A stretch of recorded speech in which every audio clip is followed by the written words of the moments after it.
Welcome to a Prevail Compliance Corner. I am, as always, Orly Burlov. And I am Noel Vestal. Much more calm than I Am I? am.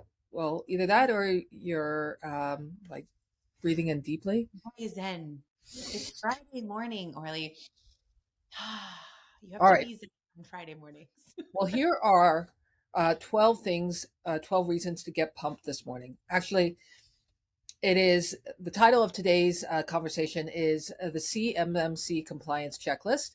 It is 12 steps to compliance, 12 things you need to know to get you on the compliance path. We thought it'd be a great checklist. And so we're going to go through the 12 points that Noel helped me pull together. And we hope you'll find it helpful in your journey. So let's get started. Point number one. Can you put up the number one? Number All one. right. And when we get to the double digits, we'll do like this. All right. I'll just- Point number one.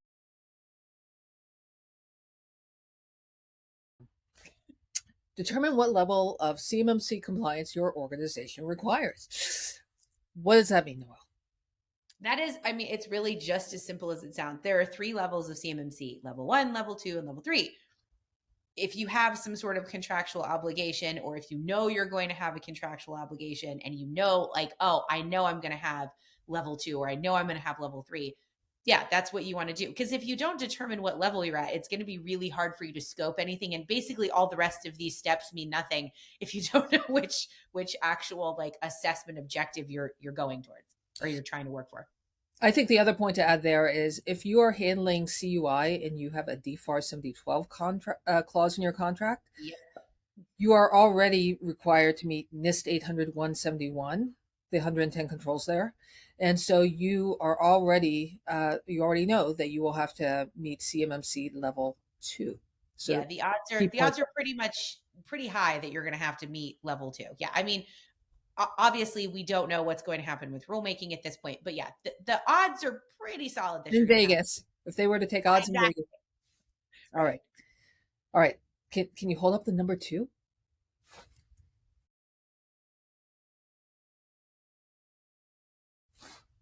Today's compliance corner brought to you by the By the number 2. number 2.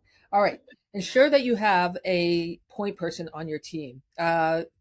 Might not be the most obvious point to some people, but it is definitely obvious to Noel, and a big point that deserves to be made. Absolutely. This is such a huge thing that a lot, like when I talk to customers, this is one thing that I've talked to a lot of them about, well, who's responsible for this in your organization? Because the reason why this is so important and why it is the second step is because without that person that is responsible for it, how are you going to get anything done? If you don't have that person who is ultimately responsible for your compliance program, then you have no one to go to if there's a question or a problem or you're not sure about things. And also on top of that, how is it going to get done if there's not someone owning it? Right. If everyone's responsible, then no one's responsible. And no one is. Exactly. Right. Exactly. This is Precisely. why we have a president and a vice president, so we know that someone's in charge. There has to be that sort of oversight, because especially with a compliance program, as I'm sure so many people out there listening right now, if you've gotten into any of this compliance stuff, I'm sure there's been plenty of moments where you've been overwhelmed and wondered, oh gosh, what am I doing? Like, this is terrible. So having one person that can really dedicate themselves to this is really, it's such a huge game changer. It really is. All right. We're trying to make this quick. Number 3. Brought to you by the number 3. Number 3. All right. Figure out where CUI lives in your environment. Exactly. Yeah. So this goes right into scoping. So after you have an understanding of like, okay, am I level 1, level 2, level 3? Okay, this is the person who's going to be responsible. Well, where do I have CUI? How are you going to scope out your environment if you have no idea where the CUI is? And my favorite is when people are like, oh, we have CUI everywhere.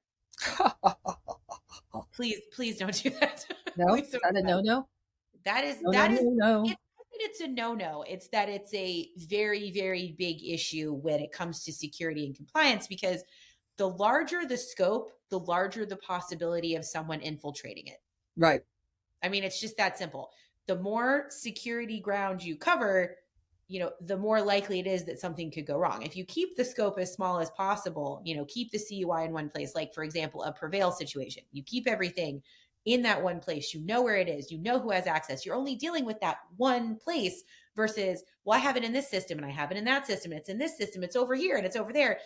Again, then you end up with a situation where not only does it make the security, obviously the security drops because you have more possibility of people being able to infiltrate in some way.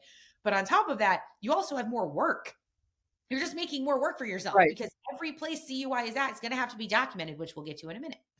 Yeah. So, all right, before we get to that, so we said figure out where CUI lives. The next point, number 4. Ooh, I am so happy I learned to count. Number I'm 4, so happy.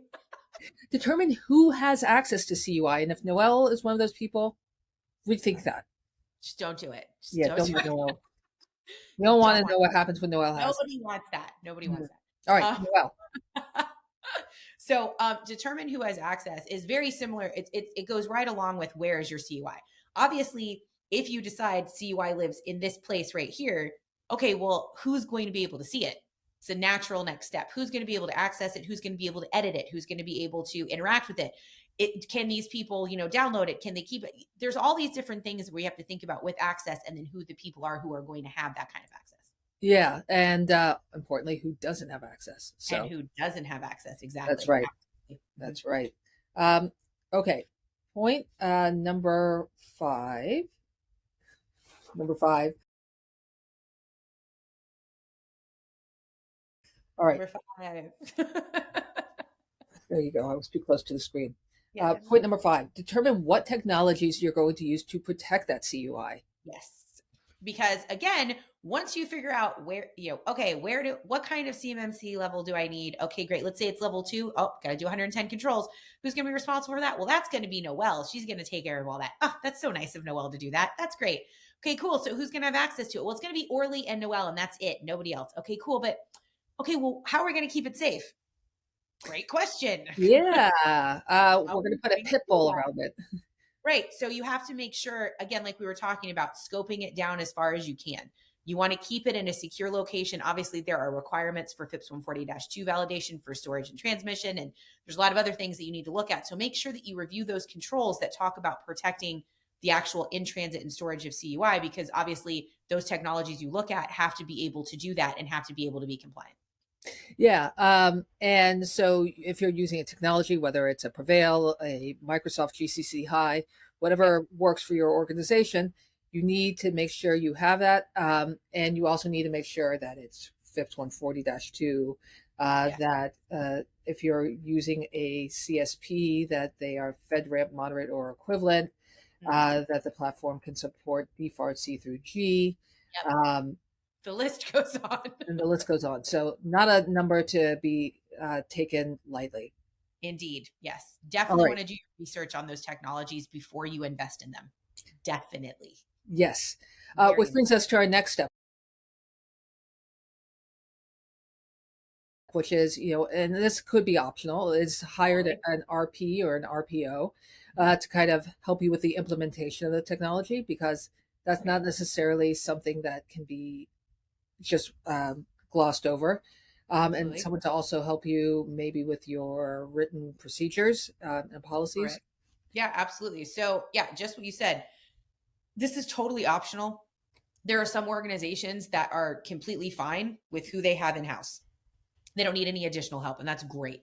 But for those organizations that are looking for a little bit of extra help with writing documentation, implementing technologies like you said, making sure that there aren't gaps that they've missed, I totally feel this way. My grandmother used to say this all the time: why buy a dog and then bark yourself? So, meaning that, if I'm going to hire somebody, definitely hire somebody that's going to be able to really help you. Somebody that understands your organization, understands your business, and really understands what you need from them. And then get out of their way as much as you can. But also remember, you ultimately still own all of those processes, all those procedures, all that information. So I say this as sort of like a buyer beware. Make sure that you are actually asking really great questions of that consultant if you decide to go with one. Make sure they understand 800-171. Make sure they understand CMMC. Make sure that they have some sort of accreditation. Like for example, I'm an RP and a CCP. Like, that's something really important. They don't necessarily have to have that, but some kind of credentials that makes you feel like they actually understand what they're talking about. And then again, remember, you're still liable for everything, not the consultant. Right. Which brings you to the next point, which is the robust documentation, right? We talk Yeah. about this a lot, the need for robust documentation. That'll Yeah. be part of your SSP, but your consultant can get you started there, but you are ultimately responsible for it. Absolutely. Yeah. And That was point number 7. that is number 7. Yeah. So Responsible one thing to think documentation. about. One thing to think about. So I'm sure most of us have read at this point. The revision 3 of 800-171 came out this Oh, week. thoroughly. Thoroughly. I know it's riveting stuff, but one of the things that I've seen said multiple times now is if you are thinking that you should just wait and do revision 3, it's going to be significantly more difficult than version 2. Okay. Revision 2 is a lot less of the documentation. So think about that. This is a lot of documentation now. Right. Revision 3 is going to be more. So When it's finalized. I mean, when it right is now it just finalized, came out. correct. They'll need It just came out. Yeah, comments. exactly. It's in draft right now. It's going to get initial public comment, but there's not going to probably be a whole lot of deviation from that point. I don't think. I don't see them completely revamping that part. So that's another reason to be really, really sure that your documentation is really robust, because the next time you go through an assessment, you might be lucky enough to get through an assessment with revision 2 at this point, but the next time you do, I can promise you it will be revision 3. Promise you. Right. So make sure that's even more reason to make that documentation as bulletproof as you can. Make sure that you have evidence for everything, artifacts for everything. Make sure you are very clearly explaining what you are doing. The idea is to tell a story. We've said this so many times on this channel. You need to tell a story to the assessor. Okay, you're saying in your policy this is what you're doing. Okay, I'm looking at your SSP and your procedures. It's saying this is how we do that. And then the third thing they're going to look for is some sort of test or artifact or evidence that you are doing Right. that. So again, that documentation is pivotal. Like there is truly, we could get rid of all the rest of the checklist and just leave the documentation, and you'd probably at least be like 50% of the way there. So that's how important this is. I cannot overemphasize enough Right. how important this is. Yes. All right. Like, My fingers are itching. I need to count again. Number 8.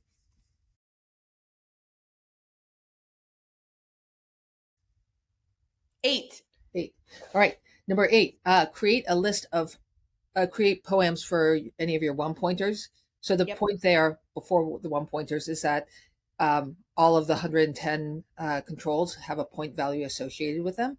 5 pointers and 3 pointers, as we know today, cannot be poemed.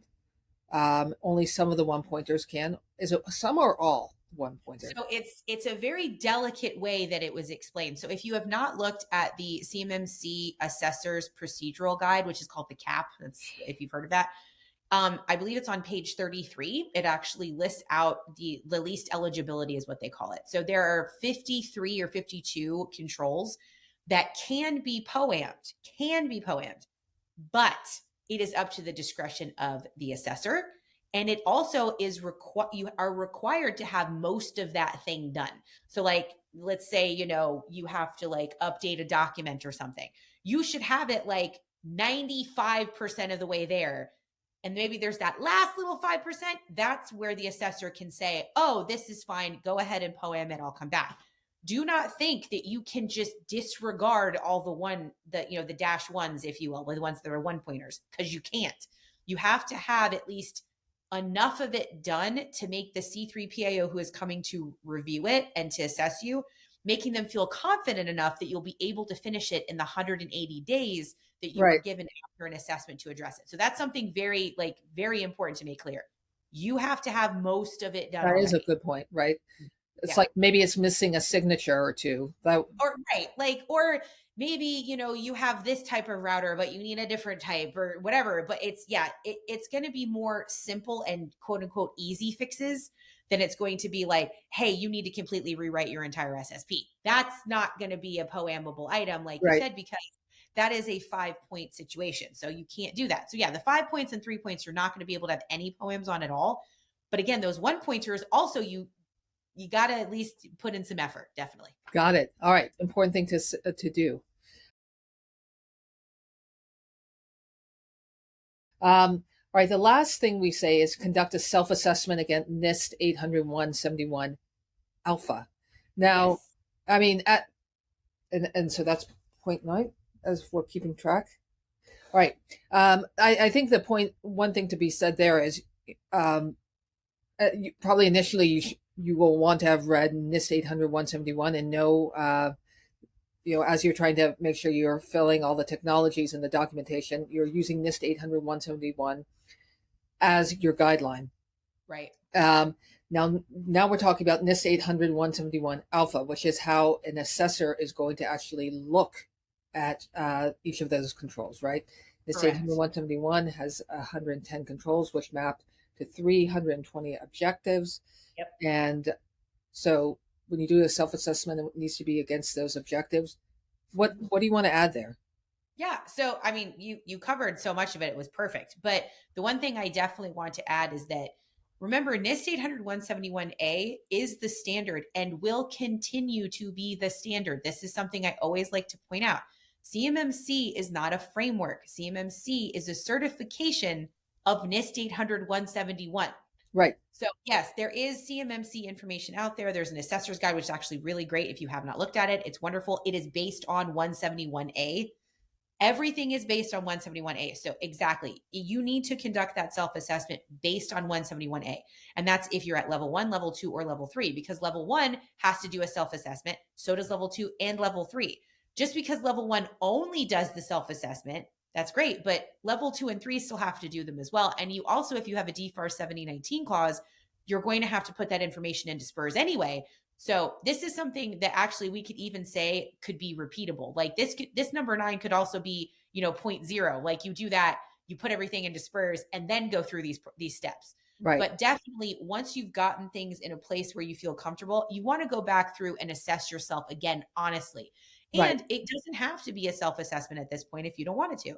That RP that you worked with or a different RP or whoever, you could have them come in and do what's called a gap analysis or a readiness review to just say, hey, how am I doing here? Am I really ready to, move on to the next step or am I not? You can do that too. So there's a lot of a lot of flexibility here, but definitely for sure, you do want to do a self-assessment at the very minimum at this point.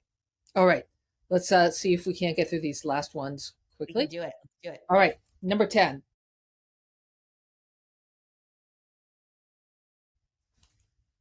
10. 10. 10. 10. 10. I feel like I'm Thanksgiving here. All right. Number 10.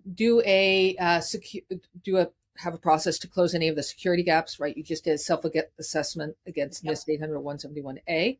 So you found some gaps, as will anyone, right? Always. Yep. So make a plan as to how you're going to close those gaps. Absolutely. You noticed them in the poems as well, that you had some of the controls that weren't met. What is going to be the plan to get those closed? What would you add to that?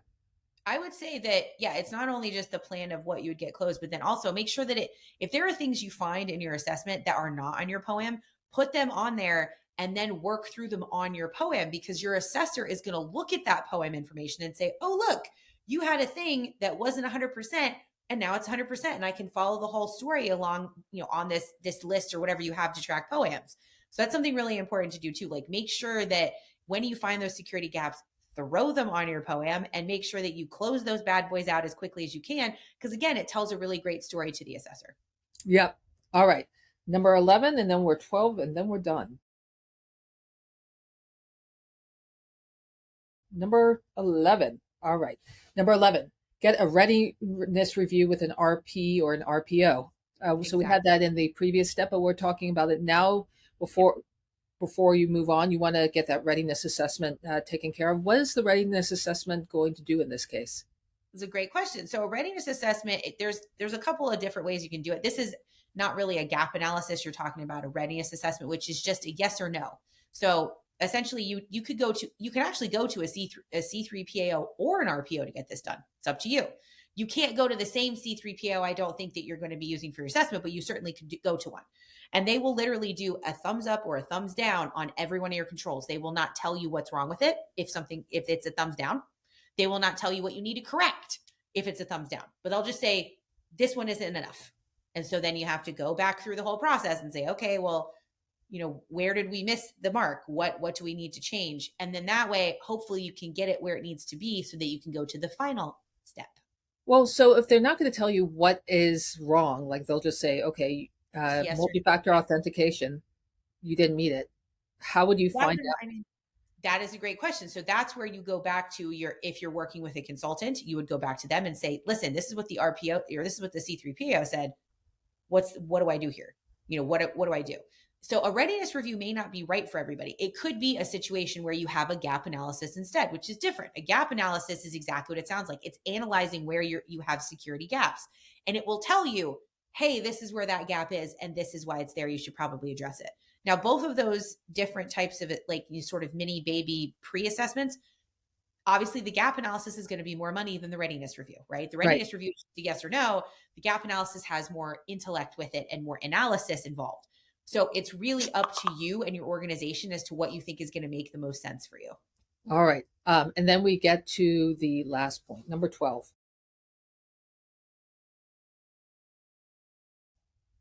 Number 12. 10 and then Number, 2. Okay. I don't There we know. go. All right. Hire a C3PO to conduct an assessment. That is Yes. point number 12 of the CMMC readiness checklist. What is the CMMC compliance checklist? Point number 12? I mean, how does one kind of put themselves in line for that? So you contact a C3PAO. You can find a list of all of the certified C3PAOs on the CyberAB's website on their marketplace. I think we're in the high 30s as to certified C3PAOs at this point. That's the last number I heard. So I don't know if there have been any others recently. But yeah, so you've got about like 35, 36 of them that are out there.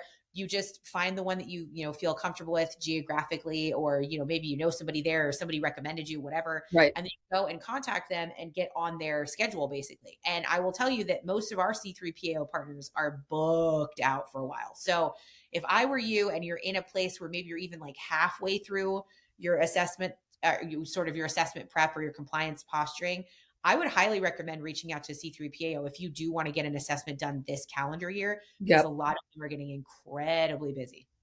Got it. All right. Those are 12 points for you. I hope you guys out there listening to this found this informative and helpful. And that if you have any questions, you know how to reach us, compliance@prevail.com. That's how you reach us. And I guess stick around to our next episode uh, when we'll have another fascinating topic to discuss on compliance. Bye, Indeed. everyone. Bye.